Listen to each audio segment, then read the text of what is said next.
కీర్తనల గ్రంథం క్రైస్తవ లోకానికి సుపరిచితమైన ఆధ్యాత్మిక అనుబంధం. ఈ కీర్తనల గ్రంథానికి మినహాయింపు ఏ క్రైస్తవుడు ఉండడంటే తప్పు కాదేమో. అనుభవాల సంపద ఈ కీర్తనల సొంతం. క్రైస్తవ జీవిత స్వాలంబన ఈ కీర్తనల యొక్క సారాంశం. కీర్తనల యొక్క అధ్యానం, ధ్యానం, పరిగే క్రైస్తవ జీవితం యొక్క ప్రోత్సాహం, పురికొల్పు. అలాంటి వాటిలో ఒకటి 118వ కీర్తన. ఈ కీర్తన మిగతా కీర్తనల కంటే విశిష్టమైనది. The Psalm 118 is unique among all other psalms because of at least 5 reasons. కొన్ని 5 కారణాలను బట్టి ఇది ప్రత్యేకమైనదిగా పరిగణించవచ్చు. మొదటిది, this psalm is sandwiched between the shortest psalm and the longest psalm of the whole Bible.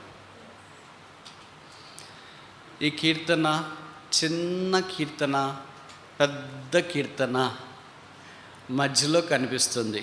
చిన్న కీర్తన 117, పెద్ద కీర్తన 119. ఈ కీర్తనకు మాత్రం ఇలాంటి విశిష్టత మనం చూడవచ్చు.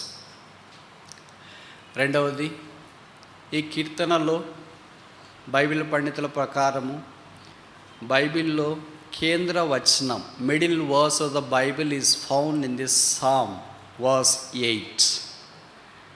మనుషులను నమ్ముకొనుట కంటే యెహోవాను ఆశ్రయించుట మేలు. ఈ కీర్తన యొక్క అసమానతలో ఇది రెండవ కారణం. మూడవది, this is the last messianic psalm. ఆఖరిగా యేసు ప్రభును గురించిన ప్రస్తావన విస్తారంగా రాయబడిన కీర్తన ఇదే అంటే తప్పు కాదేమో. నాలుగవది, this the last psalm of the Paschal lamb or Paschal psalm. 113వ కీర్తన నుండి 118వ కీర్తన దాకా 6 కీర్తనల్ని పస్కా పండుగ కీర్తనలు అని అంటారు. అంటే పస్కా పండుగ సందర్భంలో ఆ కీర్తనలు పాడుట ఆనవాయితీ. అందుకే బహుశా ఇది 118వ కీర్తన ఆఖరిగా ఆ పస్కా పండుగ కీర్తనల్లో బహుశా పాడి ఉండొచ్చు అని బైబిల్ పండితుల అభిప్రాయం. మీరు ఎలాగ చెప్తారు బ్రదర్ అని ఎవరికైనా అనుమానం ఉంటే మత్తయి సువార్త 26వ అధ్యాయం, మత్తయి సువార్త 26వ అధ్యాయం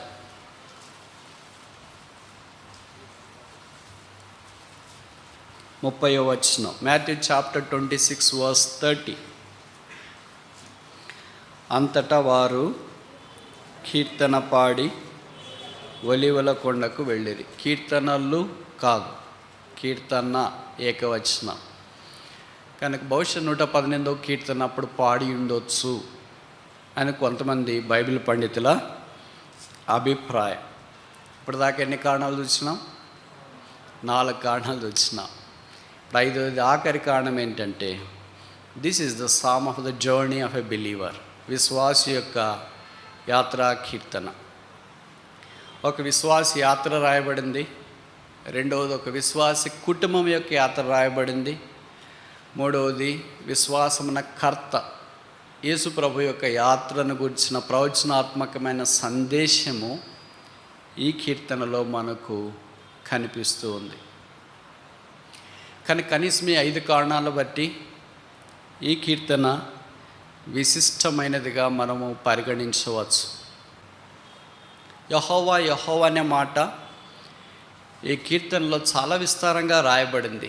నాకు తెలిసి 2 వచనాల్లో తప్ప మిగతా అన్ని వచనాల్లో ఈ మాట ఉంది అనుకుంటా. ఏదో ఒక రూపంలో ఆ పదాన్ని పరిశుద్ధాత్మ దేవుడు మనకు పరిచయం చేస్తున్నాడు. అందుకే ఈ కీర్తన ఎన్వలప్ సామ్ అంటాం. ఎన్వలప్ సామ్ అంటే ఒకే మాట ఆరంభం, అదే మాట ముగింపు. ఆరంభం ఏంటి? 118వ కీర్తన మొదటి వచనం. యెహోవా దయాళుడు, ఆయన కృప నిరంతరం నిల్చును, ఆయన కృతజ్ఞతాస్తుతులు చెల్లించుడి. 29వ వచనం, ఆఖరి వచనం. యెహోవా దయాళుడు, ఆయన కృప నిరంతరం నిల్చును, ఆయన కృతజ్ఞతాస్తుతులు చెల్లించు. So this is envelope psalm with the same praise. యెహోవా దయాళుడు, ఇంగ్లీష్లో రాశారు ద లార్డ్ ఈజ్ గుడ్. విచిత్రం ఏంటంటే ఇంగ్లీష్లో బహుశా అదొక పదమే దొరికింది అనుకుంటా. శ్రీకృష్ణదేవరాయలు అన్నట్లు దేశ భాషలందరూ తెలుగు లెస్స. తెలుగులో 3-4 పదాలు పండితులకు కనిపించినాయి. అందుకే ఆ పండితులు ఆ పదాలు కీర్తనలోనే రాశారు. యెహోవా దయాళుడు అనే మాట రాశారు. యెహోవా ఉత్తముడు, రుచి చూచి తెలుసుకొని, O taste and see that the Lord is good. ఉత్తముడు అని రుచి చూచి తెలుసుకొనడి. ఆ 3వ పదం ఏంటి? ఆయన మంచివాడు, ద లార్డ్ ఈజ్ గుడ్. 4వది ఏంటి? ఆయన అందరికీ ఉపకారి, the Lord is good to all. ఒకే పదాన్నే తెలుగు బైబిల్కి వచ్చేటప్పటికి రకరకాల పదాలు, అంటే పదకోశము, పద సంపద బైబిల్ పండితులకు ఎక్కువ అందుబాటులో ఉంది. అందుకే పరిశుద్ధాత్మ దేవుని ద్వారా ఆ పదాలన్నీ మన కొరకే వ్రాసించినారు. మంచివాడంటే కామన్గా మనం వాడే పదం, ఎవరికైనా వాళ్ళు మంచివాళ్ళు అండి అని అంటాం. కానీ ఉత్తముడు అనే మాట అంత తేలిక వాడాం. ఆ పదం కూడా ఇక్కడ రాసే. ఆ తర్వాత ఇంకో 3వ పదం ఏంటి? ఉపకారి అని అన్నాం అనుకో. అందరికి కూడా ఈ పదం వాడము. ఆ ఉపకారంలోనే మంచివాళ్ళు అని చెప్తా, చాలామందికి సాయం చేస్తారండి వాళ్ళు అని చెప్తాం. కానీ ఉపకారం అనేది చాలా తక్కువ వాడతాం. ఇంకా ఆఖరి మాట క్లైమాక్స్ దయాళుడు, ఆయన దయాళుడండి అని ఎవరికైనా వాడతామా? అందుకే 136లో కూడా ఈ మాట చెప్పబడింది, యెహోవా దయాళుడు, ఆయన కృప నిత్యముడను. కనుక మనం వచ్చిన దేవుడు, అవర్ గాడ్ ఈజ్ గుడ్. మన దేవుడు ఉత్తముడు, మన దేవుడు మంచివాడు, మన దేవుడు ఉపకారి, మన దేవుడు దయాళుడు. ఈ సంపదంతటిని రంగరించి ఒకే వచనంలో కీర్తనకాడు పరిశుద్ధాత్మ దేవుని ద్వారా గ్రంథస్థం చేసిన తీరు నిజంగా శ్లాఘనీయం. ఇప్పుడు ఒక చిరు ప్రశ్న, ఈ మాట బైబిల్లో ఎన్నిసార్లు రాయబడింది? ఏ మాట? 118వ కీర్తన మొదటి వచనం, ద లార్డ్ ఈజ్ గుడ్, యెహోవా దయాళుడు, ఆయన కృప నిత్యము నిలుచును, ఆయన కృతజ్ఞతాస్తుతులు చెల్లించుడి. ఎందుకు ఈ మాటలు నేను అడుగుతున్నానంటే, పరిశుద్ధాత్మ దేవుడు ఆ పదాన్ని పదే పదే రాయట్లో ఉద్దేశం ఏంటంటే, మనం ఆయన యొక్క మంచితనాన్ని తెలుసుకోవాలని.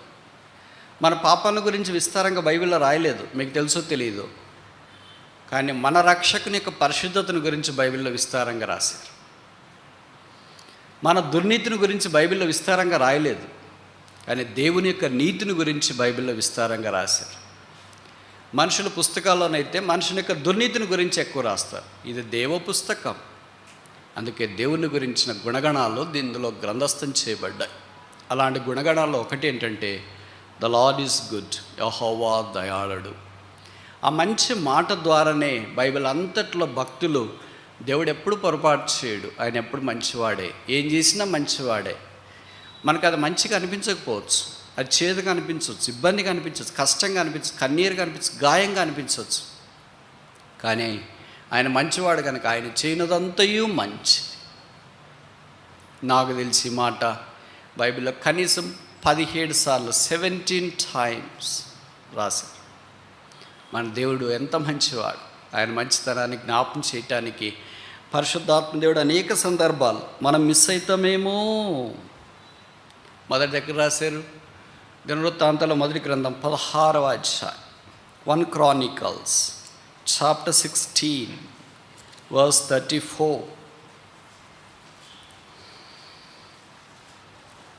దినవృత్తాంతాల మొదటి గ్రంథం 16వ అధ్యాయం 34వ వచనం, యెహోవా దయాళుడు, ఆయన కృప నిరంతరముండును, ఆయనను స్తుతించుడి.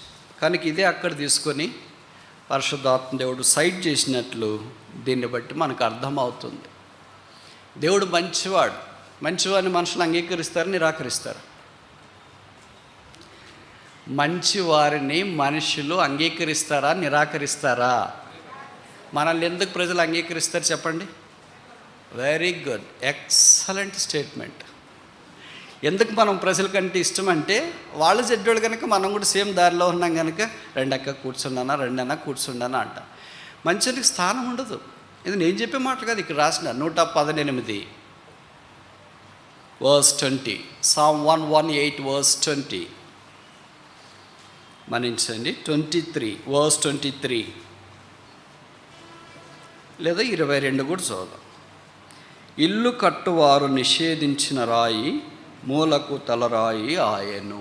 22లో రిజెక్టెడ్ స్టోన్, నిరాకరించబడిన రాయి. చూడు, మొదటి వచనంలో ఏం రాశారు? దయాళుడు. దయాళుని ఎవరైనా నిరాకరిస్తారా? మంచివాన్ని, ఉత్తముని ఎవరైనా నిరాకరిస్తారా? చెప్పరేంటి? నిరాకరించిన మనమే. ఇశ్రాయేలీయులు పాతకాలంలో నిరాకరించినారు. They rejected him. ఆయన తన వారి యొద్దకు వెళ్ళగా వారు ఆయన నిరాకరించిరి, సమాజ మందిరంలో నుండి వెల్లవేసిరి అనే వాక్యంలో మనం చూస్తాం. మంచి వారికి ఇష్టం కాలేదు. ఇల్లు కట్టువారు నిషేధించిన రాయి మూలకు తలరాయి ఆయను. ఇది ఒకసారి రెండుసార్లు కాదు, ఎన్నిసార్లు రాశారు తెలిసి ఈ మాట? ఎన్నిసార్లు ఈ మాట బైబిల్లో రాశారో పరిచయమా? కొత్త నిబంధనలో కనీసం 5 సార్లు రాశారు. పాత నిబంధనలో నాకు తెలిసి మొదటిదే అనుకుంటా, ఒకే ఒకసారి అనుకుంటా. కొత్త నిబంధనలో కనీసం 5 సార్లు రాశారు. మత్తయి రాశాడు, మార్క్ రాశాడు, లూకా రాశాడు. ఎందుకు యోహాను రాయలేదు? అపోస్తుల కార్యంలో రాయబడింది. తిరిగి చివరికి పేతురు వదిలేడు కదా, ఎవరు వదిలేసినవా? అందుకని పేతురు అన్నీ పట్టుకొని వచ్చి ఈ మాట రాస్తూ వచ్చినాడు. కనుక 5 సార్లు ఒక మాట కొత్త నిబంధనలో సైట్ చేశారు, పాత నిబంధనలోదంటే మనుషుడు దేవుడిని ఎలాగ నిరాకరించినాడో చూడండి. పదే పదే పదే పదే పదే పదే you have rejected him, you have rejected him, you have rejected him, but he became a corner stone. అయితే ఆయన మూలకు తలరాయి ఆయన. ఆయన గురించిన ప్రయాణమే 118వ కీర్తనలో మనం చూస్తాం. మీరు అనుమతిస్తే దాన్ని చూడటానికి ప్రయత్నం చేస్తాం. ఇప్పుడు మీరు అనొచ్చు, దానికి దీనికి ఏం సంబంధం ఉంది అని. బైబిల్లో సంబంధం కలుపుకుంటే అన్ని సంబంధాలే, సంబంధం లేదనుకుంటే ఏం సంబంధం లేదు. ఇప్పుడు మనం వచ్చిన 20 వచనము, ఇది యెహోవా గుమ్మము. ఏది? ఏది? 2 పదాలు అక్కడ ఉన్నాయి, ఇది అది, ఇది అది, ఇది అది. కింద వచనం చూడండి, 118వ కీర్తన 24. ఇది యెహోవా ఏర్పాటు చేసిన దినం. ఏది ఇది? మీలో చాలామందికి తెలుగు రాదనుకుంటే అంత ఇంగ్లీష్ మీడియమే. నేను తెలుగు మీడియంలోనే చదువుకున్నా కనుక నేను తెలుగే చెప్పడానికి ప్రయత్నం చేస్తాను. ఇప్పుడు చూడండి 23 verse 23. నేను చెప్పే మాటల యొక్క మకరందం, వాక్యం యొక్క తేనె తెలుగు బైబిల్ చూసే వాళ్ళకైతే చాలా తీయగా అనిపిస్తుంది. బహుశా ఇంగ్లీష్ బైబిల్ చూసే వాళ్ళకి ఫార్మల్గా ఉండొచ్చేమో. 23 అది యెహోవా వలన కలిగినది, అది మన కన్నులకు. 2 పదాలు చెప్పాను కదా, ఇది ఏంటిది, ఏంటది. ఇది ఏంటి, అది ఏంటి. ఇది యెహోవా వల్ల కలిగినది కార్యం. ఇది మనం ఏం చేస్తామంటే వెడ్డింగ్ కార్డ్స్లో వేసుకుంటాం. ఏదైనా సరిగ్గా ఇదేం పెట్టేస్తాం. This is the Lord's doing it's marvellous to our eyes. ఇది యెహోవా వల్ల కలిగిన కార్యం, ఇది మన కన్నులకు ఆశ్చర్యం. ఏంటది? రాయబడింది, అది యెహోవా వల్ల కలిగిన కార్యం, ఇది యెహోవా ఏర్పాటు చేసిన దినం. ఏది యెహోవా ఏర్పాటు చేసిన దినం? 20వ వచనంలో ఇది యెహోవా గుమ్మము. ఏది? గుమ్మములు కాదు, గుమ్మము. ఇదే యేసుక్రీస్తు ప్రభు. Christ is the gate of God.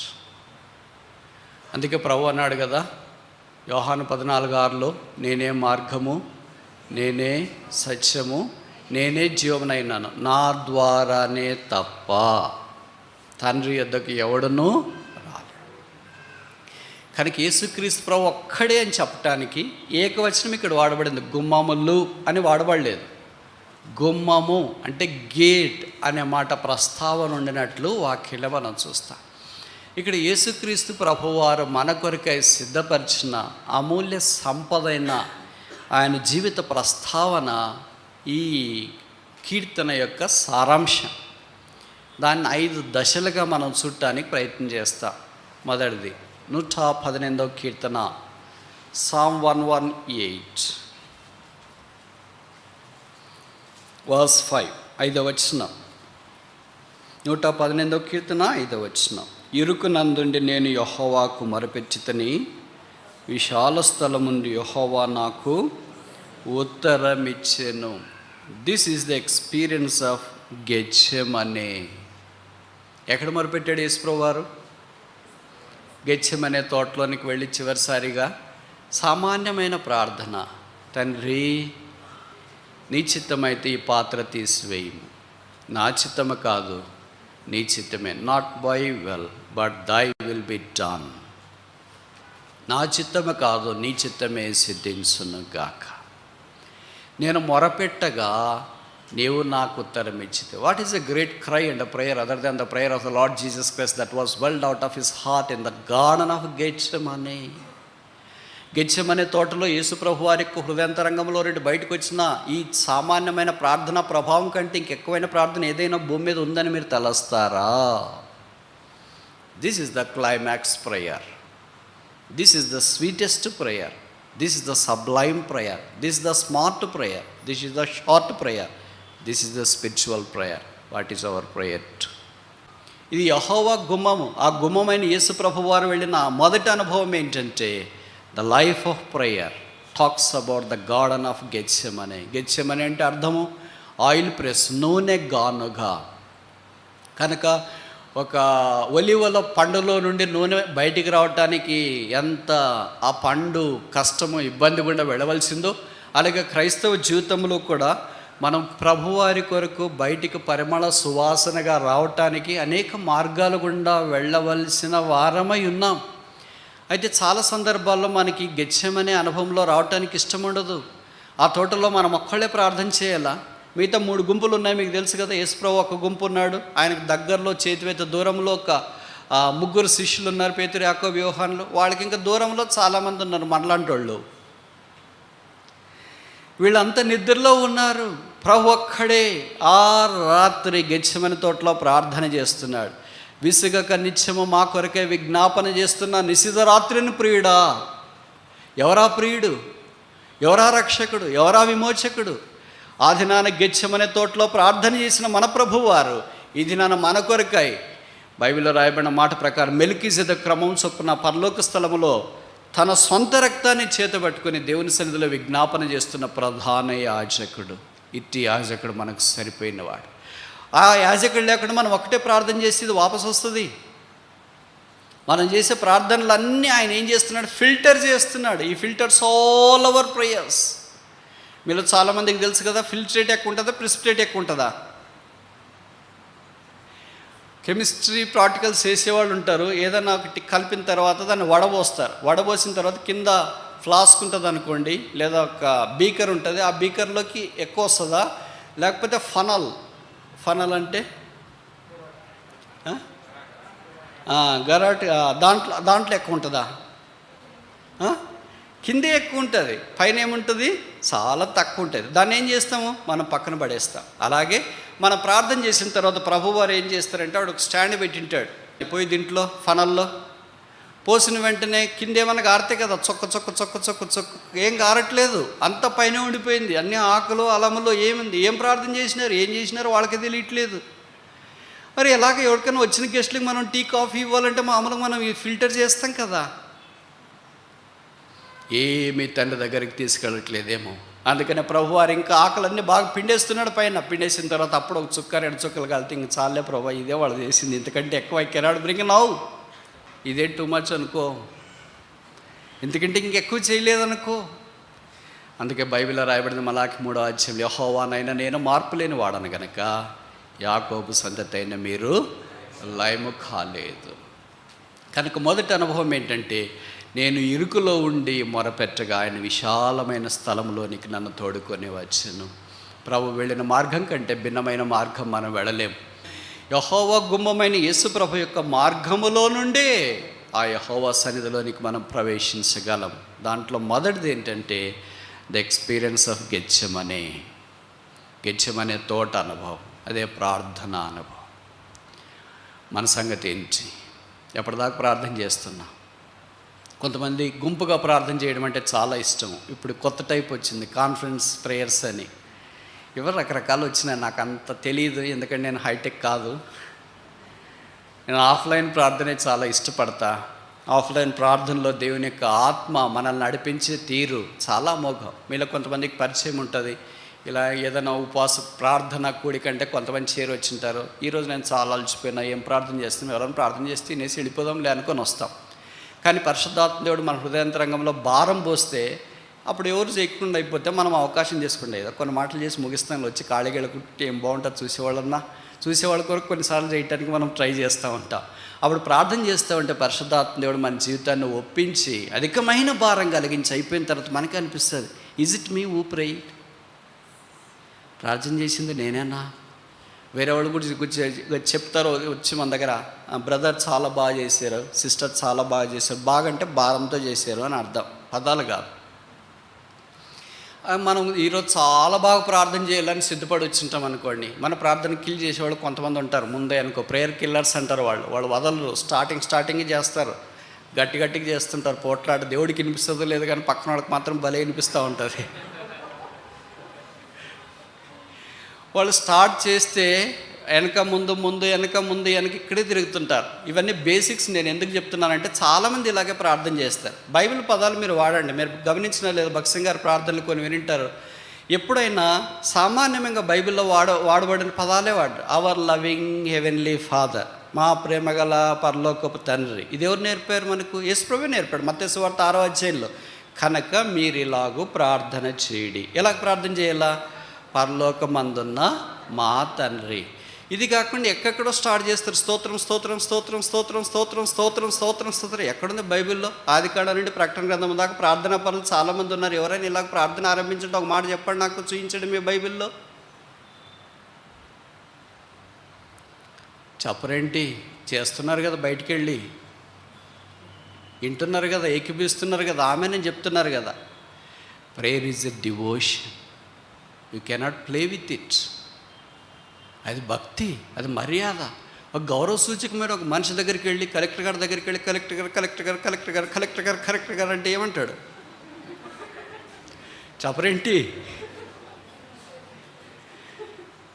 ఏమంటాడు? కలెక్టర్ గారి దగ్గరికి వెళ్ళి అలాగంటే బెల్ల నొక్కుతాడు. బెల్ల నొక్కితే వస్తారు అటెండర్లు, వాళ్ళు మార్షల్స్ లాంటి వాళ్ళు. ఈయనకి రాంగ్ ప్లేస్కి వచ్చినట్లున్నాడు, బెంగళూరుకి కానీ ఎర్రగడ్డకి కానీ తీసుకెళ్ళండి. కలెక్టర్ దగ్గరికి వెళ్ళి ఏం మాట్లాడాలి, మంత్రి దగ్గరికి వెళ్ళి ఏం మాట్లాడాలి, ఒక అధికారి దగ్గరికి ఏం మాట్లాడాలి. మనం వచ్చిన వెంటనే వాళ్ళు విష్ చేస్తాం, అయ్యగారు నమస్తే అండి, ఏంటి మీ విషయం? ఇది పని మీద వచ్చినా మా పని ఇది. అంతేగాని దీనికి ఎక్కడుంది? ఎలాగుంది? నెహెమ్యా ఎలాగ ప్రార్థన చేసినాడు? దేవా నన్ను జ్ఞాపకం చేసుకో. పేతురు ఎలాగ ప్రార్థన చేసినాడు? ప్రభువా నన్ను రక్షించు. What a Sublime prayers. అలాంటప్పుడు ప్రార్థన కూడా వస్తుందా? పేతురు లాంటి వాడికి వస్తుంది. మరి మనకైతే రాదా, ముక్కు మూసుకొని ఇదే లాస్ట్ అనుకొని దిగి ఉంటాము నీళ్ళలో, సముద్రంలో. పేతురు ప్రార్థన చేసిన. కానీ సంగతి ఏంటంటే, మనం బైబిల్ చదివేటప్పుడు బైబిల్లో రాయబడిన వాక్యాల ప్రకారంగా మనము ప్రార్థన చేయటం అవసరం. యేసు ప్రభువు వారు ఎలాగ సంబోధించినాడు? మీరు నాకు చూపించండి సవాల్, ఆదికాండం మొదలుకొని ప్రకటన గ్రంథం దాకా, లేదా మత్తయి సువార్త మొదలుకొని అపోస్తుల కార్యముల దాకా, అపోస్తులు కానీ యేసు ప్రభువు కానీ ఎక్కడైనా ప్రార్థన స్తోత్రం హల్లెలూయా ఆరంభించినాడని చూపించి. యేసు ప్రభు ఎలాగ ప్రార్థన ఆరంభించినాడు? తండ్రి. What a lovely, endearing, personal, penetrating, powerful, spiritual exclamation. యోహాను సువార్త 17వ అధ్యాయంలో 4-5 సార్లు అన్నాడు, నీతి స్వరూపుడు ఒక తండ్రి, మహిమా స్వరూపుడు ఒక తండ్రి, నిత్యుడు ఒక తండ్రి. సెలవులో కూడా ఆయన ఆరంభించిన ప్రార్థన ఏంటి? స్తోత్రం స్తోత్రం స్తోత్రం స్తోత్రం. అంటే కింద ఇక సిలువ వేసిన వాళ్ళు ఏమవుతారు? ఎంత చక్కగా ప్రార్థన, తండ్రి వీరు ఏమి చేయించున్నారో వీరెరగరికి వీరిని. What a lovely address. Is there any better address than this? ఇంతకంటే ఇంకెక్కువగా చాలా నివర్ణాభావంగా మన దేవుణ్ణి సంబోధించింది. పాత నిబంధనలనంతా అలాగొచ్చింది. అబ్రహాము దేవా, ఇస్సాకు దేవా, యాకోబు దేవా, బీకడైన దేవా, ఎవడను సమీపంలో మహిమలో ఉన్న దేవా, అంత పాత నిబంధనలు వచ్చింది. యేసుప్రభు వారు కొత్త నిబంధనలోనికి వచ్చిన తర్వాత అంత కాంప్లికేట్ చేయొద్దు, let us make it very simple అని తండ్రి తండ్రి తండ్రి తండ్రి. ఆయన జీవితం అంతట్లో ఆయన మనకు తండ్రిని పరిచయం చేసినాడు. మీకు తెలుసో తెలీదో నాకు అంత అవగాహన లేదు, కానీ నేను రక్షించబడిన తర్వాత కొంతకాలము ఒక ముస్లిం రిచ్ లేడీ, ఐశ్వర్యవంతురాలైన ఒక స్త్రీ ఎలాగ ప్రభువుని నమ్ముకునిందో ఒక పుస్తకం చదివాను. ఆ పుస్తకం టైటిలే చాలా అబ్బురం అనిపించేటట్లుంది. ఆ టైటిల్ ఏంటంటే I dare to call him father. ఇంకోసారి చెప్పనా? I dare to call him father. నేను ఆయన్ని తండ్రి అని పిలవటానికి ధైర్యం చేశాను. అది పుస్తకం యొక్క టైటిల్. ఆ బిల్క్విష్ షేక్ అనుకుంటా, పాకిస్తాన్ రిచ్ లేడీ, చాలా ధనవంతురాలైన స్త్రీ. వాళ్ళు సాధారణంగా తండ్రి అని పిలవరు, ఎవరు తండ్రి అని పిలవలేరు. ఒక యేసుప్రభువే మనకు తండ్రిని బయలుపరిచినాడు. అందుకే శిష్యులు అన్నారు, తండ్రిని చూపించడం మాకు అంతే. అదే సందర్భంలో ఇక్కడ వాడబడిన ప్రస్తావన. అందుకనే ప్రార్థన దగ్గరికి వచ్చినప్పుడు తండ్రికి ఇష్టమైన ప్రార్థన, తండ్రి చిత్తములో ఉన్న ప్రార్థన యేసుప్రభు వారు ఆరంభించినట్లు మనం ఎరుగుతున్నాం. నేను ఇరుకులో ఉండి మొరపెట్టగా నన్ను విశాలములోనికి తోడుకొని వచ్చితివి. This is the experience of Gethsemane అనుభవం. రెండవది చూస్తామా? 118వ కీర్తన 8-9 వచనాలు. మనుషులను నమ్ముకొనుట కంటే యెహోవాను ఆశ్రయించుట మేలు, రాజులను నమ్ముకొనుట కంటే యెహోవాను ఆశ్రయించుట. This is the experience of Gabbatha. Gabbatha అంటే elevated place, ridge, platform, dais అని అర్థం. యేసు ప్రభు వారు ఈ అధికారుల యొద్దకు లేదా న్యాయాధిపతుల యొద్దకు ఆ రాత్రి గెత్సెమనే తోటలో ఆయన బంధించిన తర్వాత వారు తీసుకుని వెళ్ళారు. అప్పుడు బహుశా ఈ వచనము ప్రస్తావించబడిందని మా బైబిల్ పండితుల అభిప్రాయం. ఏంటది? మనుషులను నమ్ముకోండి కంటే అంటే హేరోదుని, పిలాతుని, అన్నను, కైపాను ఇలాంటి వారిని అంతా నమ్ముకోండి కంటే యెహోవాను ఆశ్రయించుట మేలు. అధికారులు దేవుని పరిచారకులే, మనకు సేవ చేయటానికి, కానీ అన్నిసార్లు వాళ్ళు చేయలేరేమో అని ప్రభువు వారు తన అనుభవంలోనే గుర్తించినాడు. సరే, ఇప్పుడు నేను ఒక విషయం చెప్పనా? 6000 సంవత్సరాల మానవ చరిత్రలో ఒక నిర్దోషిని రాత్రిపూట అంత వాదోపవాదాలైన తర్వాత ఒక దోషి అని పరిగణించిన చరిత్ర ప్రపంచంలో ఎక్కడైనా ఉందా? అర్థమైంది అనుకుంటే తెలుగులో. మన సుప్రీంకోర్టు కూడా నాకు తెలిసి ఇప్పుడు దాకా రాత్రిపూట 3 సార్లే పనిచేసింది అనుకుంటా. అది కూడా చాలా స్పెషల్ కేసుల్లో పనిచేసింది. కానీ ఒక నిర్దోషిని దోషిగా తీర్చడానికి రాత్రిపూట కోర్టులు ఓపెన్ చేయడం అనేది అసంభవం. సాధారణంగా పగలపూటే వాళ్ళు కార్యక్రమాలు జరిగిస్తారు, కానీ బైబిల్ చరిత్రలో ఇది నిలిచిండేది. వారి న్యాయపీఠము రాత్రంతా ఓపెన్ చేసినారు. ఎవరి కొరకు? దాడి చేసి చంపిన వారి కొరకు కాదు, వారిని ఉరిశిక్ష వేయటానికి కొరకు కాదు, సిలువ వేయటానికి. Is there any criminal in this whole world who was accused, guilty, and was subjected to punishment during night? Bible చరిత్రలో ఇది ఒక్కటే. పాపం ఎరగని, దోషం ఎరగని ఆ నిర్దోషిని యేసుప్రభు వారు మనందరి కొరకాయ రాత్రంతా తీర్పు తీర్చిన తర్వాత తేలిన పదార్థం ఏంటంటే నిర్దోషే. వాళ్ళు చెప్పినారు, అది మనం చెప్పేది కాదు, పిలాతే చెప్పినాడు, ఈయన ఎందుకు నాకు ఏ దోషము కనబడలేదు. But what to do? He was helpless pilot, సహాయం చేయలేనివాడు. అందుకంటే రాజులను నమ్ముకుంట కంటే యెహోవాను నమ్ముకుంటాం. ఆయన భార్య ఉత్తరం రాసి లేదా కబురు పంపించింది. మీకు తెలుసు కదా, బైబిల్ చరిత్రలో ఆఖరిగా కలగనింది ఆమె ఒక్కటే. ఇంకా ఆ తర్వాత నాకు తెలిసి కలలు లేవు. లాస్ట్ డ్రీమర్ ఆమె. కలగనింది ప్రభువారిని గురించి. కొంతమంది బైబిల్ పండితుల అభిప్రాయం ఏంటంటే, యేసు ప్రభువారు ఆయా స్థలాల్లో వాక్య పరిచయం చేస్తున్నప్పుడు వీళ్ళు పెద్ద విల్లా ఉంటుంది కదా, మంచి బంగ్లా, ఎక్కడో బయట సిట్అవుట్లో కూర్చొని ఉంటే, మరి అప్పుడు గట్టికి చెప్పేవాళ్ళు ఏమో వాక్యం తెలియదు, చాలామందికి వినపడేటట్టు. యేసుప్రభు ఎక్కడో సమాజ మందిరాల్లో అక్కడక్కడ వాక్యం చెప్తూ ఉంటే ఈమెకి ఆ వాక్యం వినిపించిందంట. ఈమె ఆ వాక్యాన్ని స్వీకరించి రక్షించబడిందంట. అందుకే యేసుప్రభు అంటే ఈమెకు ఒక ప్రత్యేకమైన అభిమానం. పేరు రాయలేదు, ఆమె పేరు రాసింటే కొంతమంది పేరు పెట్టుకుని ఉంటారు. ఆమె పేరు ఎందుకో మరి పేరు రాయలేదు. పేరు రాయని సిస్టర్స్ కొంతమంది బైబిల్లో ఉన్నారు. దాంట్లో ఈమె ఒక్కటి. ఆమె భర్తకి ఎంత ధైర్యం చేసింది చూడండి. మంచి పని చేయటానికి భార్యలు పూనుకోవచ్చు, చెడు పని చేయటానికి కాదు. అననీయ సప్పిర్యాల వల్లే ఏకమనస్సు తీసుకురాకూడదు అలాంటి దాంట్లో. కానీ దైవికమైన కార్యాల కొరకాయి భర్తకు కొన్ని పిలిచి కబురు పెట్టి పంపించింది. సాధారణంగా ఆఫీసులో ఉన్నప్పుడు మనము భార్యలు కూడా ఫోన్ చేయాలంటే ఇబ్బంది పడుతూ ఉంటారు, చిరాకేమో, కోప్పడతాడేమో అని. అందుకే లంచ్ బ్రేక్లు చివరికి వచ్చేటప్పుడు చాలా సమయం చూసి జాగ్రత్తగా ఫోన్ చేసేవాళ్ళు కొంతమంది ఉంటారు. అదే ఉదయం 11 గంటలకి ఎవరైనా ఫోన్ చేస్తారా, వచ్చేటప్పుడు కూరగాయలు తీసుకురా అని ఫోన్ పెట్టి ఎప్పుడు చెప్పాలో ఎలాగ చెప్పాలో వాళ్ళకి చాలా తెలివి ఉంది. అందుకనే జ్ఞానవంతురాలు అని వారి పేరు పిలిచినారు. మమ్మల్ని జ్ఞానవంతుడు అని అనట్లేదు. ఆమె వర్తమానం పంపించింది, ఆ నీతి మంతిని జోలు ఎద్దుకు వెళ్ళదు. భార్య మాట వినాలా. అబ్రహాం విన్నాడు, కానీ పిలాతు వినలేకపోయినాడు. ఏం చేస్తాం, అలాంటి వాళ్ళు కొంతమంది ఉంటారు. నీతి యావత్తు నెరవేర్చబట్టానికి బహుశా పిలాతు ఆయన అప్పగించినాడు. మనం ఎరగం, ఈయన నిర్దోషి, నేనేం చేయలేను కనుక పళ్ళెంలో నీళ్లు తీసుకొని చేతులు కడుక్కొని ఆయన్ని సిలువ వేయటానికి అప్పగించిన వాక్యంలో మనం చూస్తాం. This was the greatest unfair judgement delivered to the human being in the biblical history. Bible చరిత్రలో ఒక మానవునికి జరిగిన ఘోరాతి ఘోరమైన అన్యాయపు తీర్పు ఏదైనా ఉందంటే అది యేసుక్రీస్తు ప్రభువారిని.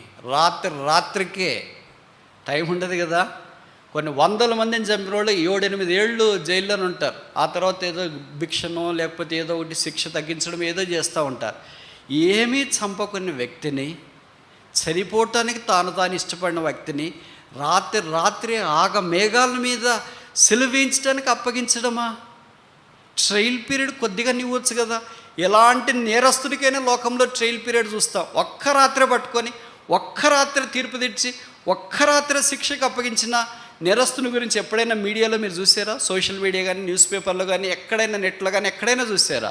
ఒకే ఒక్క స్థలం, అదే బైబిల్. పాపం మెరుగని దేవుడు పాపముగా మన కొరకు చేయబడటానికి ఆయన తను అప్పగించుకోవటానికి ఇష్టపడ్డాడు. This is the experience of Gabbatha. అన్యాయపు తీర్పు ఆయన పొందటానికి ఇష్టం. ఇది యెహోవా గుమ్మము. కనుక యెహోవా గుమ్మమైన యేసుప్రభు యొక్క అనుభవాన్ని గురించి, మార్గాన్ని గురించి మనము నేర్చుకోవటానికి ఆరంభించిన మొదటిది ప్రేయర్ లైఫ్, ప్రార్థన జీవితం. రెండవది పెయిన్ఫుల్ లైఫ్, బాధతో కూడిన జీవితం, అదే గబ్బాతా. మూడవది చూస్తామా? 118వ కీర్తన, 118వ కీర్తన 10వ వచనం. Psalm 118 verse 10. అన్ని జనులందరూ నన్ను చుట్టుకొని ఉన్నారు, యెహోవా నామమును బట్టి నేను వారిని నలుదిశలను వారు నన్ను చుట్టుకొని ఉన్నారు. ఎక్కడ చుట్టుకొని ఉన్నారు? This is the picture of the cross. సిలువ దృశ్యం. యెరూషలేముకు వెలపట అల్లంత దూరాన కల్వరి కొండ మీద సైనికులంతా ఆయన దగ్గర చుట్టుకొని. మీరు చూసింటారు కదా, ఎక్కడైనా రోడ్డు మీద యాక్సిడెంట్ అయితే అందరు చుట్టుకొని ఉంటారు. చేసేవాళ్ళు తక్కువ మంది, సహాయం చేసేవాళ్ళు తక్కువ మంది, చుట్టుకొని ఉన్నవాళ్ళు ఎక్కువ మంది ఉంటారు. ఆ చుట్టుకొని ఉండేదాన్ని బట్టి వాళ్ళకు ఊపిరి ఆడుకుని చచ్చిపోవటానికి కూడా అవకాశం ఉంది. ఏం జరుగుతుందని అక్కడ ఏమైనా చేయటానికి వెళ్ళారా? వాళ్ళందరూ అలాగ నన్ను చుట్టుకొని ఉన్నారు. ఎవరి చుట్టూ ఎవరుండాలా? ఎవరి చుట్టూ ఎవరుండాలా? కానీ ఎవరి చుట్టూ ఎవరున్నారు? యేసు ప్రభు యొక్క శిలువ మానవ కోటికి ఒక అమోఘమైన ఘట్టం. ఆ శిలువే లేకపోతే మనకు శరణ్యమే లేదు. ఆ శిలువే లేకపోతే మనకు నీడే లేదు. ఆ శిలువే లేకపోతే మనకు నిరీక్షణే లేదు. ఆ శిలువే లేకపోతే మన పాపాలకు క్షమాపణే లేదు. ఆ శిలువే లేకపోతే మన యాత్రలో మనం ముందుకెళ్ళటానికి మార్గమే లేదు. అందుకే గలతీ పత్రిక 6వ అధ్యాయంలో అపోస్తలుడైన పౌలు అన్నాడు, సిలువ యందు అతిశయించుట తప్ప లేదా మరి దేని యందు అతిశయించుట నాకు దూరమగును గాక. I am crucified with Christ, yet not I but Christ liveth in me. నేను సిలువ వేయబడి ఉన్నాను, ఇక జీవించువాడ నేను కాను, క్రీస్తే. అనేకసార్లు మన చుట్టూ యేసుప్రభు చుట్టూ అయితే మనుషులంతా చుట్టుకొని ఉన్నారు. మన చుట్టూ సమస్యలన్నీ చుట్టుకొని ఉంటాయి. మనకు అనిపిస్తుంది ఈ సమస్యలన్నీ నాకేనా, ఈ కష్టాలన్నీ నాకేనా. ఎవరికి కష్టాలు వస్తే వాళ్ళు ఏమనుకుంటామంటే, నాకు వచ్చినన్ని కష్టాలు ఈ మందిరంలో ఎవరికి లేవు. అందరూ అలాగే అనుకుంటారు. మీరేమనుకుంటారు? నన్ను చూసి ఆయనకి బాగా వాక్యం చెప్పొచ్చు, సోమవారం నుండి బ్యాగ్ తగిలేసుకొని యూనివర్సిటీకి వెళ్ళొచ్చు అనుకుంటారు. నేనేమనుకుంటాను, నేను మీకు ఎంత వాక్యం చెప్తానో మీరు చాలా సరదాగా ఉంటారు. సోమవారం అంటే మీ పనుల్లో మీరు నిమగ్నమై ఉంటారు. అసలు మీలాంటి జీవితం ఎవరికి వస్తుంది, మీకు తప్ప అని నాకు అనిపిస్తుంది. అందుకే తెలుగులో ఒక సామెత ఉంది, చెట్టుకి తగినంత గాలి. మర్రి చెట్టుకి తగినంత మర్రి చెట్టుకి గాలి ఉంటుంది. ఆముద చెట్టుకి తగినంత ఆముద చెట్టుకి, వేప చెట్టుకి తగినంత వేప చెట్టుకి. ఈ చెట్టు ఏంటి అనేది చిన్నదా పెద్దదా అనేది, ప్రతి చెట్టుకి గాలి ఉంటుంది. కానీ ఆ గాలి చిన్నదా పెద్దదా అనేది ఆ చెట్టును బట్టి ఆధారపడి ఉంటుంది. ఇంకా అలాగో పెద్ద చెట్టుకి పెద్ద గాలి వస్తుంది కదా, నేను పెద్ద గోడ మీదకు అని అనుకోకూడదు. పెద్ద చెట్టుకి గాలి వచ్చినా అదేం కదలదు. మీకు తెలుసు కదా, ప్రపంచంలోనే చాలా పెద్ద చెట్టు ఆంధ్రప్రదేశ్లో అనంతపురం జిల్లాలో కదిరి ప్రాంతంలో ఒకటి ఉంది. దాన్ని తిమ్మమ్మ మర్రిమాను అని అంటారు. దానికి ఎక్కడ ఆరంభమో ఎక్కడ ముగింపో ఇప్పటిదాకా తెలియదు. కొన్ని ఎకరాల్లో అది విస్తరించింది. మర్రి చెట్టు అన్నీ ఓడలే ఉంటాయి. ఇది స్టార్టింగ్ అని చెప్పడానికి ఏం లేదు, అన్నీ ఉంటాయి. ఇప్పుడు మరి దానికి ఎంత గాలి చెప్తారు? విండ్ మిల్స్ పెడతారా? ఎంత పెట్టినా దానికి ఏం చలనం ఉండదు. ఎందుకంటే అది ఒక స్టేజ్ దాటిపోయింది. దాన్ని ఇప్పుడు ఏం కదిలించలేదు, ఏ సునామీ కదిలించలేదు, ఏవి దాన్ని కదిలించలేదు. అందుకే బైబిల్లో రాయబడింది కదా, నీతిమంతులు దేవుని మందిర ఆవరణంలో నాటబడిన వారాయి. అలాగ నాటబడిన తర్వాత ఒక స్టేజ్కి వచ్చిన తర్వాత వారు నీటి కాలువల యొద్ద నాటబడిన వారై ఆకువాడక తమ కాలమంద ఫలమిచ్చు చెట్టు వలె ఉంటారు. అప్పటిదాకా గాలంటే తెలుస్తూనే ఉంటుంది, గాలంటే తెలుస్తూనే ఉంటుంది. కానీ ఒక్కసారి నాటబడి వేళ్ళూనుకున్న తర్వాత అప్పుడు గాలి యొక్క ప్రభావం దాని మీద తక్కువగా ఉంటుంది. కానీ ప్రభువు అనుమతించేవన్నీ మేలుకే. రోమా 8:28 చెప్పబడింది, ఆయన సంకల్పం చొప్పున పిలువబడిన వారికి, దేవుని ప్రేమించే వారికి అనగా సమస్తము మేలు కొరకే సమకూడి జరుగుతున్నవని ఎరుగుదము. మనకంటే ముందు భక్తులు ఇలాంటి పరిస్థితులు గుండా చాలామంది వెళ్ళారు. మనం వెళుతున్న శ్రమలు వాటితో పోల్చుకుంటే చాలా, అసలు నో కంపారిజన్ అనుకోండి. మనం పోల్చుకోవటానికి వీలే లేదు. మనకేది చిన్నది వచ్చినా కూడా అబ్బా ఇన్ని పెద్ద కష్టాలు వచ్చినాయని అనుకుంటా. నేను ఆ మధ్యలో ఆంధ్రాలో కృష్ణా జిల్లాకి వెళ్ళా, చాలా కాలం క్రితం, ఈ మధ్యలో కాదు. అక్కడికి వెళ్తే ఒక ఆంటీ ప్రార్థన చేస్తారండి బ్రదర్ అని పిలిచింది. సరే, అక్కడున్న స్థానిక సేవకుడు నేను కలిసి ప్రార్థన చేయడానికి వెళ్ళాను. సరే, ప్రార్థన చేయడానికి వెళ్తే మొట్టమొదట నాకున్న ఒక చెడ్డ అలవాటు ఏంటంటే దేని కొరకు ప్రార్థన చేయాలా అని అడిగారు. అంటే దేని కొరకు ప్రార్థన చేయాలా అంటే చాలా కష్టాలు ఉన్నాయి బాబు, ప్రార్థన చేయండి అనింది. ఏమి కష్టాలు అంటే చెప్పండి, ప్రార్థన చేస్తామంటే అయ్యో చాలా కష్టాలు ఉన్నాయి బాబు, చెప్పుకోలేని కష్టాలు ఉన్నాయి బాబు, ప్రార్థన చేయండి అని. మరి ఏమని ప్రార్థన చేయమంటారంటే అన్న, చెప్పుకోలేనన్ని కష్టాలు ఉన్నాయి బాబు, ప్రార్థన చేయండి. సరేలేండి అంటే, వద్దులేండి ప్రభుకే తెలుసు, నేను అలాగే ప్రార్థన చేస్తే, కాదు బాబు చెప్పుకోలేనన్ని కష్టాలు ఉన్నాయి, ప్రార్థన చేయండి బాబు అని. చెప్పుకోలేనన్ని కష్టాలు అయితే వద్దులేండి అంటే, కాదు బాబు చెప్పుకోలేనన్ని కష్టాలు. ఏంటంటే మీ కష్టాలు ఏంటంటే బర్రె పాలు ఇట్లేదు బాబు, ప్రార్థన చేయండి. బర్రె అంటే గేదె. ఆ పెద్ద ఎస్టేట్ ఉంది, ట్రాక్టర్లు, పనివాళ్ళు ఉన్నారు, ఊరికి వెళ్ళపట్ట ఒక పెద్ద ఫామ్ హౌస్ మాదిరి ఉంది. అంత పెద్ద ఫామ్ హౌస్లో ట్రాక్టర్లు ఉండే దగ్గర, పనివాళ్ళు ఉండే దగ్గర, పశువుల మందులు ఉండే దగ్గర, ఇంకా అన్నీ ఉండే దగ్గర ఒక్క బర్రె పాలేకపోతే ఏమైంది? అది కష్టమే కాదంట, చెప్పుకోలేనంత కష్టం.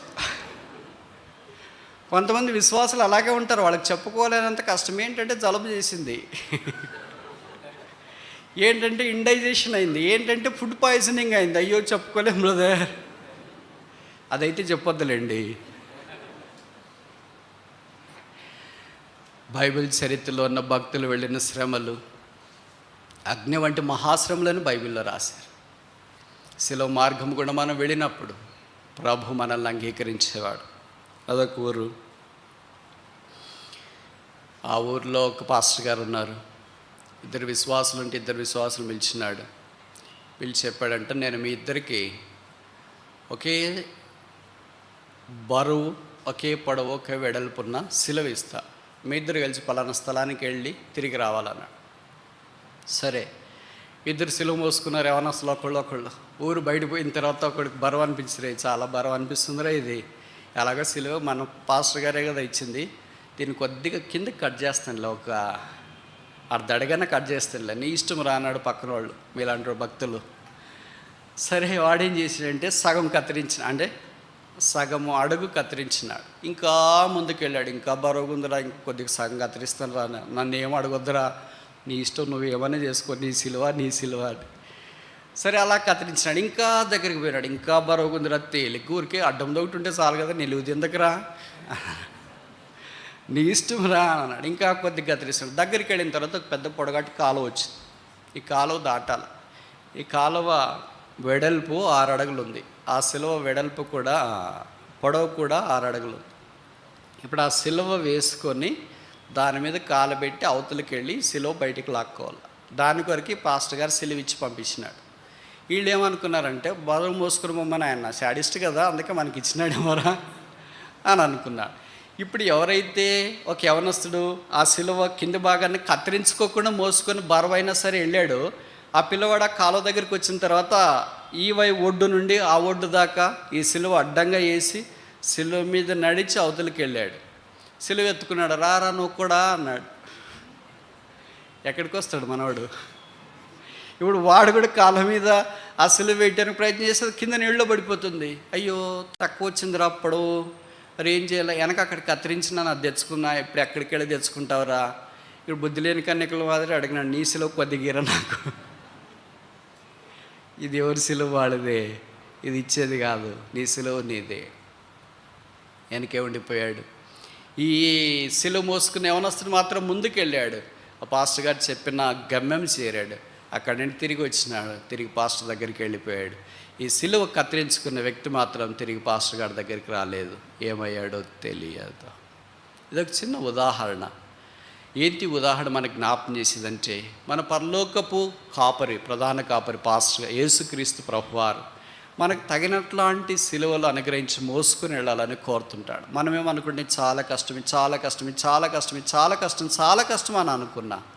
అయితే సమయం వచ్చిన తర్వాత అదే మనకు ఉపయోగపడుతుందని మనకు అర్థం కాలేదు. అందుకే మనలో చాలామంది నష్టపోయామనుకుంటాం. మనకు మొదటే చెప్తే మనం రెడీ అయిపోతాం. కానీ ప్రభు ఎప్పుడు మనకు బ్లూ ప్రింట్ ఇవ్వడు.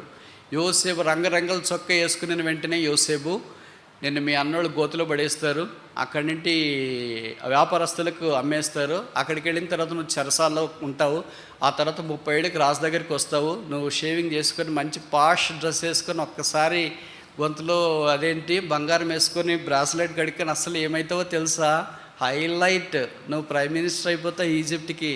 కనుక ఇప్పటి నుండే జాగ్రత్తగా ఉండాలంటే యోసేపు ఏమనుకుని ఉంటాడు? పగటికల్లా డబ్బులు లేకపోయినా సిలుకు శాస్త్రం చెప్తున్నారు ఏంటి వీళ్ళు అనుకుని ఉంటాడు.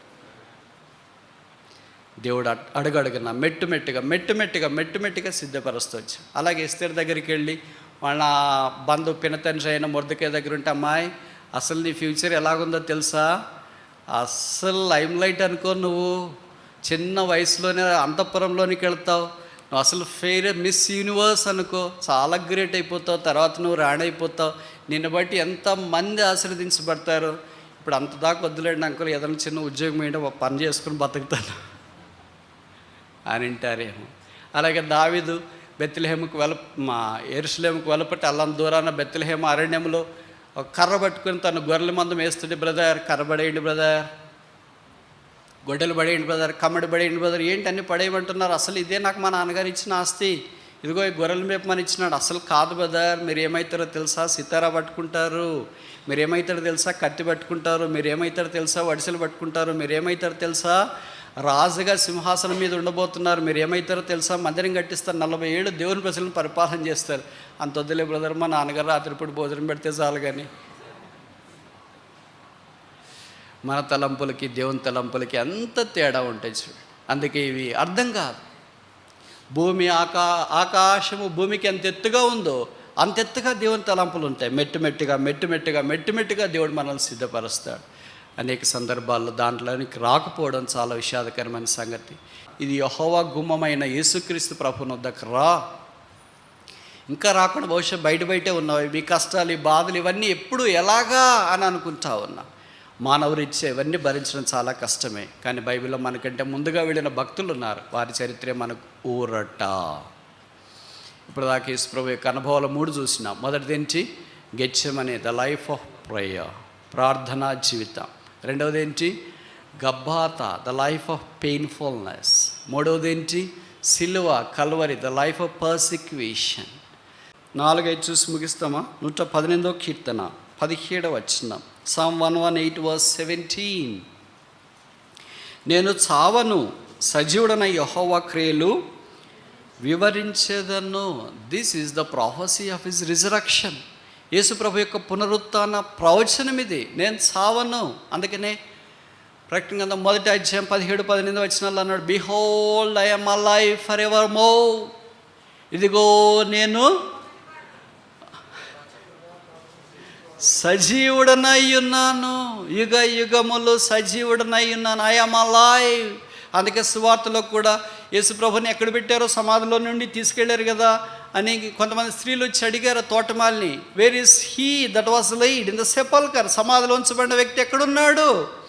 వాడి దగ్గరకు వచ్చిన వర్తమానం ఏంటంటే, why do seek the living among dead. సజీవుడైన వారిని మృతుల్లో మీరు ఎందుకు వెతుకుతున్నారు? ఇది భక్త్ సింగ్ గారికి చాలా ఇష్టమైన అంశం. ఆరంభ దినాల్లో ఈ అంశాన్ని గురించి ఆయన కొన్ని నెలలు బోధించినాడు, months. Why do seek the living among dead. ఆయనకి ఇష్టమైన ఫేవరెట్ టాపిక్స్లో ఒక టాపిక్ ఏంటంటే రిజరక్షన్, పునరుత్థానము. నేను చావను, నేను సజీవుడన ఆయన క్రియలు ప్రకటిస్తా. అందుకే యోబు గ్రంథంలో ఉంది కదా, నా విమోచకుడు సజీవుడు. ప్రభుకు స్తోత్రాలు.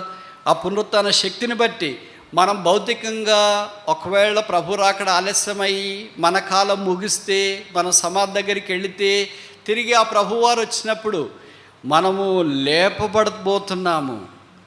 సమాధిలో ఉన్న మనము, మృతతుల్యమైన మనము, మానవునకు బంధకాల్లో ఉన్న మనము, శరీరమునకు లోనై ఈ మట్టికి మన్ను కలిసి ఈ శరీరములో ఉన్న మనము వదినాన్ని ప్రభు వచ్చినప్పుడు మహిమా దేహాలు ధరించి లేపబడుతున్నాం.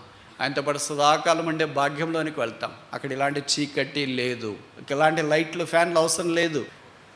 సో పరలోక రాజ్యంలో ఈ రోగము, తర్వాత తుచ్చమైన పాపమునకు లోబడి ఈ శరీరాన్ని మనం విడిచిపెడతాం. అందుకే బైబిల్లో రాయబడింది, యోహాను రాసిన మొదటి పత్రిక 3వ అధ్యాయంలో, మనం ఏమవుతామో ఇంకా ప్రత్యక్షపరచబడలేదు, కానీ ఆయన ప్రత్యక్షమైనప్పుడు ఆయన ఉన్నట్లుగానే ఆయనను చూద్దాం. We shall see him. ఇప్పుడు దాకా విన్నాము, వీ హ్యావ్ హర్డ్ హిమ్. మనం ఆయన గురించిన మాటలు వింటిమి. అయితే ఒక దినాన్ని చూసే అనుభవం వస్తుంది. ఒక మనకు పరిచయమైన వ్యక్తిని గురించి మనం వింటా ఉన్నాం అనుకో, నెక్స్ట్ స్టెప్ మనకి ఏం కావాలనిపిస్తుంది? చూడాలా చూడాలా చూడాలా చూడాలా చూడాలా అనే ఆశ ఊవిళ్ళుడుతూ ఉంటాం. చూసిన తర్వాత ఏమనిపిస్తుంది? అనుభవం ఉన్నోళ్ళు చెప్పొచ్చుగా, వాళ్ళతో కలిసి ఉండాలా కలిసి ఉండాలా కలిసి ఉండాలనిపిస్తుంది. ఇదే యేసుప్రభు వారు మనలో చేయబోతున్నాడు. అందుకని అక్కడ రాయబడిన మాట ఏంటి? We shall see him. మనం ఆయన చూస్తాం. తర్వాత ఏంటి? We shall be like him. మనం ఆయనను పోలి ఉంటాం. తర్వాత మాట ఏంటి? We shall be with him. మనం ఆయనతో కూడా ఉంటాం. మనం అంటే యోహాను భక్తులు లాంటి వాడు. భూమి మీద పద్మాసు ద్వీపంలో పరవాసిగా ఉన్న యోహాను భక్తుల్లో కూడా మనల్ని కలుపుకుంటున్నాడు, లేదా మనతో ఆయన కలుపుకున్నాడు. మనం అందరం అక్కడే ఉంటాం. నేను సింహాసనం దగ్గర ఉంటా, మీరు ఎక్కడ గేట్ దగ్గర ఉంటారని చెప్పట్లే. మనకి యేసుప్రభు రొమ్మని నేను ఆనుకొని ఉంటా, మీరు ఎక్కడక్కడ బయట ఉంటారని చెప్పట్లేదు. We all shall see him. We all shall be transformed to the image of his dear son. We all shall see him. మనం ఆయన్ని వదినాన్ని అక్కడ చూడనై ఉన్నాం. ఈ శుభప్రదమైన నిరీక్షణ కొరకే మనం కనిపెట్టుకొని ఉన్నాం. అందుకే యెహోవా గుమ్మమైన యేసుక్రీస్తు ప్రభు అనే గుమ్మం దగ్గరికి రాకుండా ఇంకెంతకాలం దూరం ఉంటావు? ఇంకెంతకాలం యేసుప్రభు వారికి వెలపటి ఉంటావు? గుమ్మానికి వెలపటి ఉంటావు. గుమ్మానికి వెలపటి ఎవరుంటారు? నేను ఈ మాట అంటున్నందుకు దయచేసి నన్ను మన్నించాలని కోరుతున్నాను. Who will be out side the door? Is a beggar, is a వ్యాగబాండ్, is a fatigue. ఇంటికి సంబంధించిన వాడు వీధిలో ఉంటాడు, గుమ్మానికి వెలపటి ఉంటాడు. ఇంటికి సంబంధించిన వాడు ఎలాగుంటాడు? You will have a royal walk inside the house. ఇంటిలోనికి తలుపు తీసుకొని వస్తాడు. కొడుకుని ఎవరైనా అడుగుతారు, ఏంటో తలుపు తీసుకొని వచ్చావని? భార్యను ఎవరైనా అడుగుతారు, ఏంటమ్మా తలుపు తీసుకొని వచ్చావని? భర్తను ఎవరైనా అడుగుతారు, ఏంటి నా పర్మిషన్ లేకుండా తలుపు తీసుకొని వస్తావు ఏమనుకుంటున్నావు ఇక్కడ? ఎవరైనా అడుగుతారు అలాగా? No, because it's a family. They have every right to have access into the house.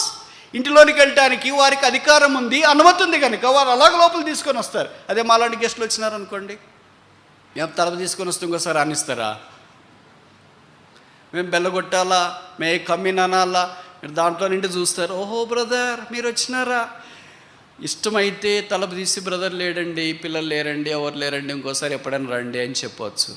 లేకపోతే కూర్చోబెట్టి కాఫీ నట్టు ఈయన ఇచ్చి ప్రార్థన చేయించి పంపించవచ్చు. అయితే ఒక ఫ్యామిలీ కుటుంబ వ్యక్తి అయితే ఆయనకి will have a royal entrance. యెరూషలేము గుమ్మములారా, మీ రాజు ప్రవేశిస్తున్నాడు, మీ తలుపులు తీయండి. తలుపులు మూసుకుని ఉన్న మనుషులారా, ఎంతకాలం ఇలాగుంటారు? ఎంతకాలం యేసుక్రీస్తు ప్రభు వారికి వెలపడి జీవిస్తారు? మీరు దేవుని బిడ్డల వారి యొక్క పిల్లలే, సేవకుల పిల్లలే, బోధకుల పిల్లలే, కాపర్ల పిల్లలే, ఉపదేశకుల పిల్లలే. మీ నాన్నగారు అమ్మగారు మందిరానికి వస్తున్నారు, సండే క్లాసులో హెల్ప్ చేస్తున్నారు, పరిచయలో సహాయం చేస్తున్నారు. మీరు మాత్రం రక్షించబడలేదు, మీ పాపాలు క్షమాపణ పొందలేదు. మీలో చాలామంది అలాంటి వాళ్ళు ఉన్నారు. I know this. You are rejecting the blessing of God that is welling out of because of the devotion of your parents. మీ తల్లిదండ్రులు దేవుని యందు భయభక్తులు కలిగి ఉన్న కారణం చేత దేవుడు వారిని ఆశీర్వదించిన ఆశీర్వాదాల యొక్క ప్రవాహంలో నువ్వు కొట్టి మిట్టాడుతున్న కారణం చేత ఆశీర్వాదాల కర్త అయిన యేసును నిరాకరిస్తున్నావు. ఎంతకాలం ఇలాగుంటావు? ఇంకా పాపంలోనే ఉంటావా? ఇంకా పాపంలోనే జీవిస్తావా? ఇంకా పాపాన్ని తిని త్రాగుతావా? ఇప్పుడేముందిలే, నాకు ఇంకా ఐ హ్యావ్ గుడ్ ఏజ్, నేను ఈ లోకాన్ని ఎంజాయ్ చేయాలి, ఇంకా చాలా ఉంది, ఇంకా చాలా ఉంది అని అనుకోవద్దు. నీకంటే చిన్న వయసులో ఉన్న వాళ్ళు కూడా కొంతమంది ఈ లోకాన్ని విడిచిపెట్టారు. నీకంటే ధనవంతులు కూడా కొంతమంది ఈ లోకాన్ని విడిచిపెట్టారు. నీకంటే జ్ఞానం కలిగిన వారు కూడా ఈ లోకాన్ని విడిచిపెట్టారు. నీకు తెలుసు కదా, నాకు కూడా తెలుసు. మా క్లాస్మేట్స్ నాకంటే తెలివైన వాళ్ళు, జ్ఞానం కలిగిన వాళ్ళు కొంతమంది ఈ లోకాన్ని విడిచిపెట్టారు. మాతో పాటు పనిచేస్తున్న వాళ్ళు కొంతమంది ఈ లోకాన్ని విడిచిపెట్టారు. నీతో పాటు పనిచేస్తున్న వారు, నీ క్లాస్మేట్స్, నీ బెంచ్మేట్స్, నీ రూమ్మేట్స్, నీకు పరిచయమైన వాళ్ళు కొంతమంది ఈ లోకాన్ని విడిచిపెట్టారు. నీకింటే చిన్నవాళ్ళు. ఎక్కడైనా మన ఊరిలోనికి వెళుతున్నప్పుడు ఎక్కడైనా అంత్యక్రియలను రాసింటారు, లేదా ఒక శ్రద్ధాంజలిని బోర్డు పెట్టింటారు. నేను బోర్డు పెట్టినప్పుడు ఖచ్చితంగా చూసే మొదటి మాట ఏంటంటే ఆయన గురించి ఏం రాసినారో చూడను. What is his date of birth, పుట్టింది ఏంటి? చూస్తేనే షాక్. ఇంత చిన్న పిల్లోడా? 26 ఏళ్ళ, 30 ఏళ్ళ, 40 ఏళ్ళ, 50 ఏళ్ళకన్నా? ఏదో 70-80 ఏళ్ళు చనిపోయినారని రాస్తే okay, it's okay, all right అని వెళ్ళిపోతాయి. 20 ఏళ్ళ, 30 ఏళ్ళ, 40 ఏళ్ళ యేసుని అంగీకరించకుండా నిరాకరించి ఈ లోకాన్ని విడిచిపెడితే చాలా విషాదకరమైన వార్త ఏంటంటే నరకం నీ కొరకు సిద్ధంగా ఉంది. ఆరని అగ్ని, పురుగు చావదు, వేదనకరమైన స్థలం. నీ రక్షణ కొరకే, నీ పాప క్షమాపణ కొరకే, నీ మారు మనస్సు కొరకే. అయినా నువ్వు మారు మనస్సు పొందకుండా పర్లేదు చూస్తాంలే. Is your heart open to God. నీలోనికి మహిమగల రాజు ప్రవేశించినాడా? ఆయనకు నువ్వు గుమ్మము తెచ్చినావా? ఆయన నీ హృదయంలో నీతిమంతులు అందులోనికి ప్రవేశిస్తారు. నువ్వు నీతిమంతుడు కావాలని ఇష్టం లేదా? నిన్ను ప్రేమించి నీ కొరకై లోకరక్షకుడైన యేసు ప్రభువు శిలువ మీదకి వెళ్ళాడు. ఆయన తల మీద ముళ్ళ కిరీటం, చేతుల్లో మేకులు, దేహమంతా కూడా దెబ్బలు, ప్రక్కలో బల్లెపోటు, రక్తం కార్చబడి ఆ శిలువ మీద వేలాడుతూ, తండ్రి వీరేమి చేయించున్నారో వీరేరు కనుక వీరిని క్షమించు. చివరికి ముందు చెప్పిన మాట ఏంటి? ఇట్స్ ఫినిష్డ్, సమాప్తమైనది. This is the greatest work ever accomplished in the human history, the work on the cross.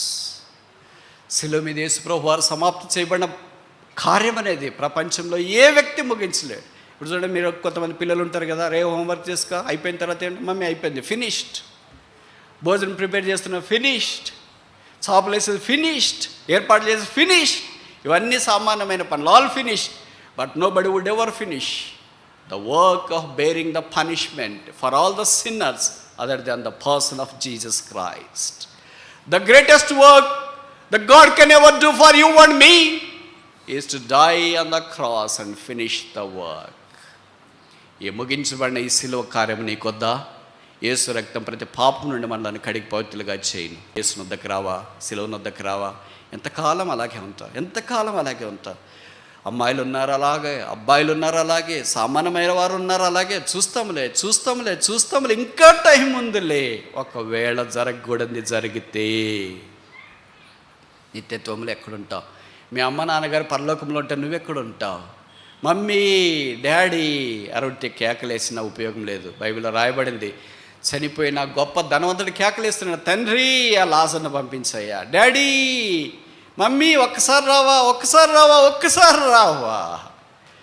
మీ అమ్మగారు మీ నాన్నగారు ఆఫీస్కి వెళ్ళి రాకపోతే నీకు ఎంత బాధ అవుతుంది, ఇంకా రాలేదని. ఒకేసారి ఎటర్నల్ సెపరేషన్, నిత్యమైన ఎడబాటు. వాళ్ళ పరలోకంలో నీవు నరకంలో ఉంటే నీ గతి ఓర్చుకోవటానికి సాధ్యమేనా? నీ తీర్మానం ఏంటి? ప్రభువైన యేసునందు విశ్వాసం ఉంచుము, అప్పుడు నీవును నీ ఇంటి వారిని రక్షణ పొందదురు.